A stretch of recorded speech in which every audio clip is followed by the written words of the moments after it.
Hello children, and welcome to Shiloh Sunday School. My name's Donna. How have you all been? I've missed you all so much. I hope you've all had a fantastic week and are enjoying your weekend.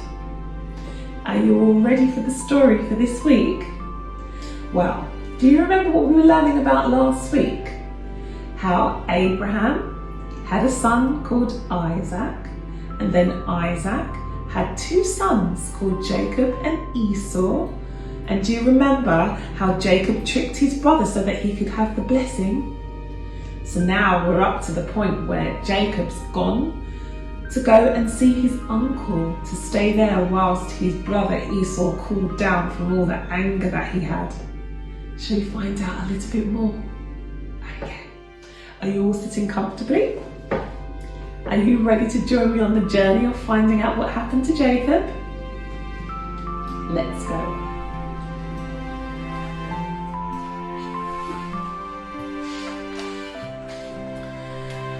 Jacob's trip to Haran. Esau, angry with Jacob for stealing his blessing, plans to kill him. So Isaac and Rebekah sent Jacob away to Haran.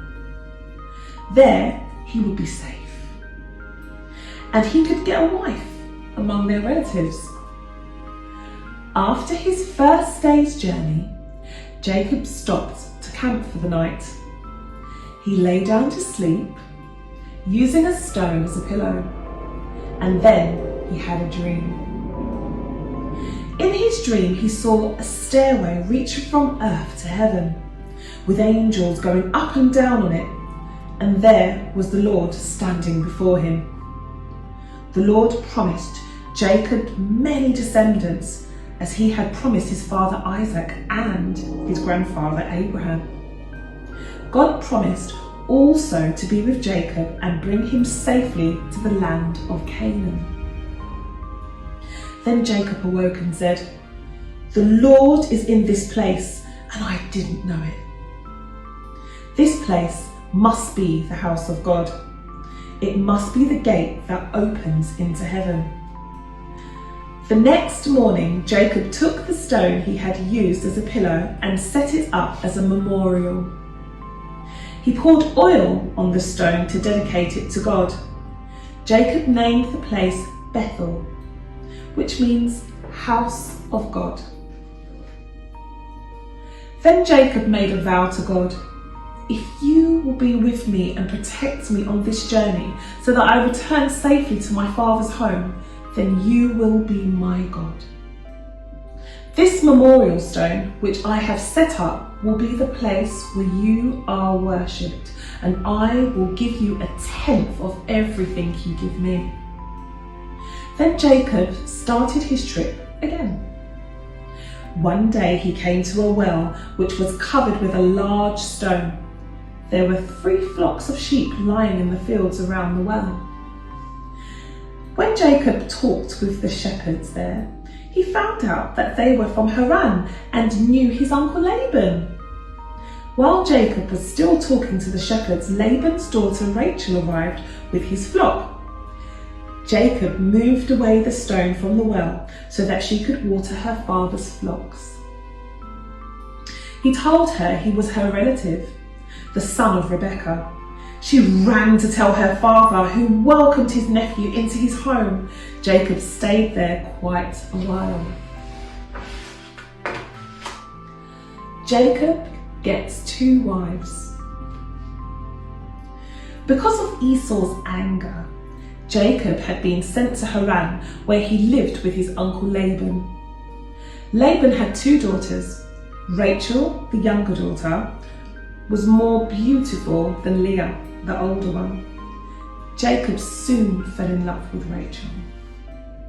Laban offered to pay Jacob to work for him, but Jacob said, "I will work 7 years for you if you will let me marry Rachel." Laban agreed, so Jacob worked for him for a full 7 years. But the time seemed like only a few days to him because of his love for Rachel. When 7 years had passed, Laban gave a wedding feast for Jacob. But that night, he sent Leah instead of Rachel to Jacob. The next morning, Jacob awoke to discover that Laban had tricked him. When Jacob complained, Laban said, "It is not our custom to let the younger daughter marry before the older, but I will give you Rachel now if you will work for me for another 7 years." Jacob agreed to that. When the week of marriage celebrations was over, Laban gave Jacob his other daughter Rachel to be his wife too. Jacob loved Rachel more than Leah. While Jacob lived in Haran, he became the father of many children. His 2 wives and their 2 slave girls, Bilhah and Zilpah, bore him 11 sons. The son of Rachel, Jacob's favourite, was Joseph. After his son Joseph was born, Jacob wanted to return home to Canaan. Laban, however, knew that God had blessed him because of Jacob, so he asked Jacob to stay longer. Jacob agreed to stay longer if Laban would give him all the black lambs and all the spotted speckled goats. This would make it easy to know which animals belonged to Laban and which belonged to Jacob. In a dream, God told Jacob how to increase his flocks of sheep and herds of goats. Gradually, Jacob became very wealthy and his flocks became much larger than Laban's. Laban grew angry with Jacob.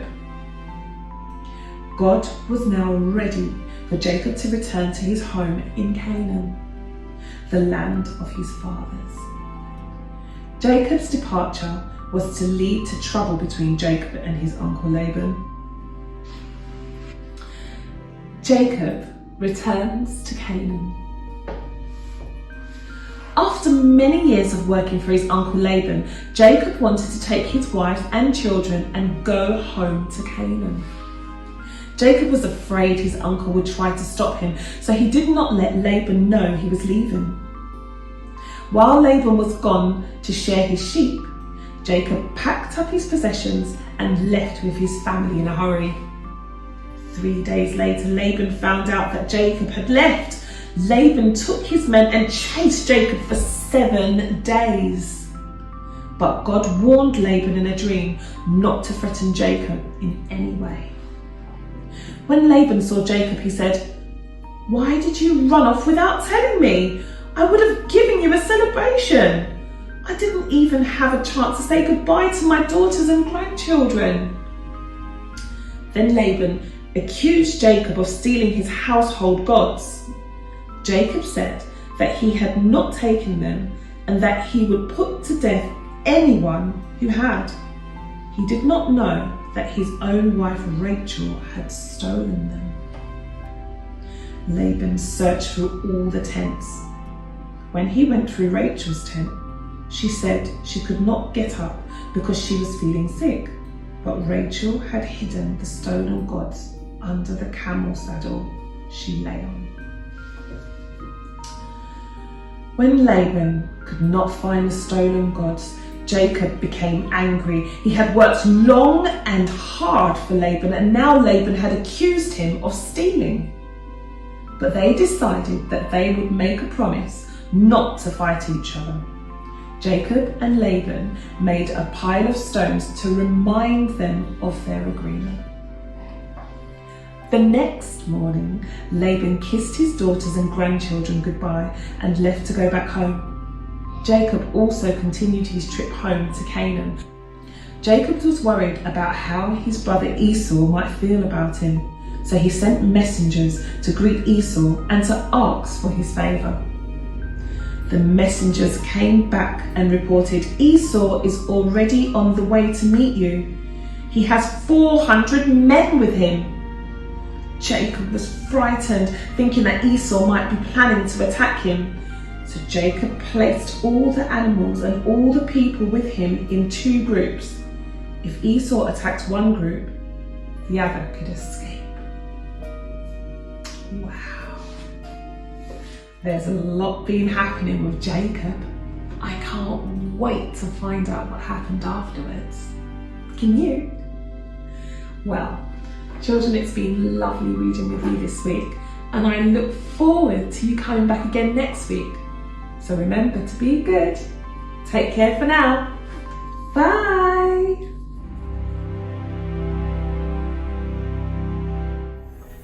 Hello Sunday School. I hope that you're all well and that you've all had a wonderful week. For today's Sunday School task, we will be creating a word search based on the story that you heard today. For this task, all you will need is a piece of paper, a pen, a ruler, maybe a rubber, and some colouring pens. Go get your stuff and come right back. So before you create your own crossword today, I thought you could have a go at trying mine. So press pause and see if you can find these words hidden inside the grid. So the first thing that you need to do is take your ruler and mark out 14 centimetres. You're going to make a little mark along each centimetre because you'll need those for your lines later.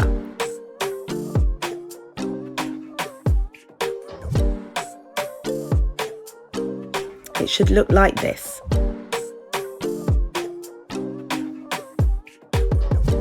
Now, you're going to repeat the process until you have a square box. So keep going all the way round, making sure that you put a little mark beside each centimetre. The next thing that you need to do is draw a straight line to connect your centimetres from the top line to the bottom, going all the way across. Make sure that your lines stay nice and straight. You might need an adult to help you with this part.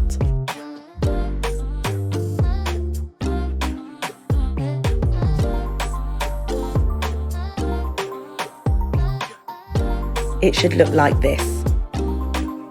Now you need to turn your box sideways and repeat the process, so we're connecting each centimetre dot to the other side with a nice straight line.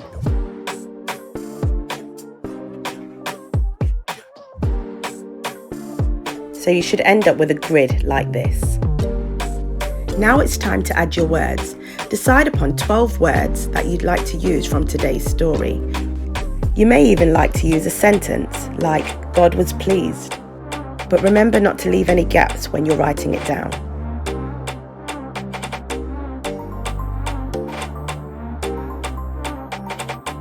Fill in your list of words anywhere you like in the grid, going horizontally, diagonally.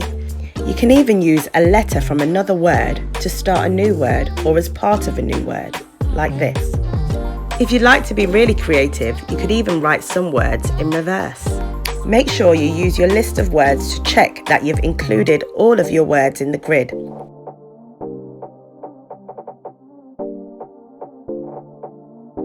It should look like this. Now, you're going to fill in all of the gaps with the alphabet.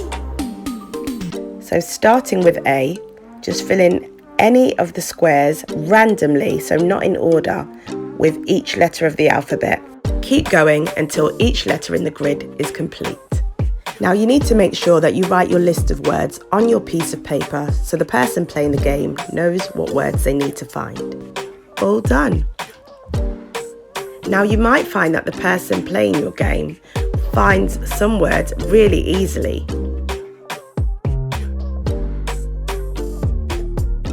But other words might not be so easy to find.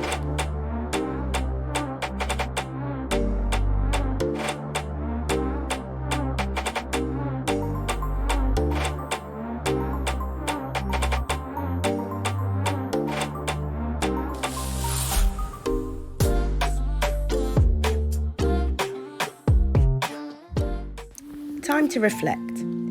Talk to an adult about why you chose the words that you did for your game. Can you explain why the Lord was pleased with Abraham? What was special about Sarah? This is where you get to show off about what you've learnt. Well done, everybody. I hope that you had a wonderful time creating your word searches today, and that you managed to create some really tricky word searches for the people in your family to work out. Love you all. Stay safe, stay blessed, and I will see you next time. God bless you.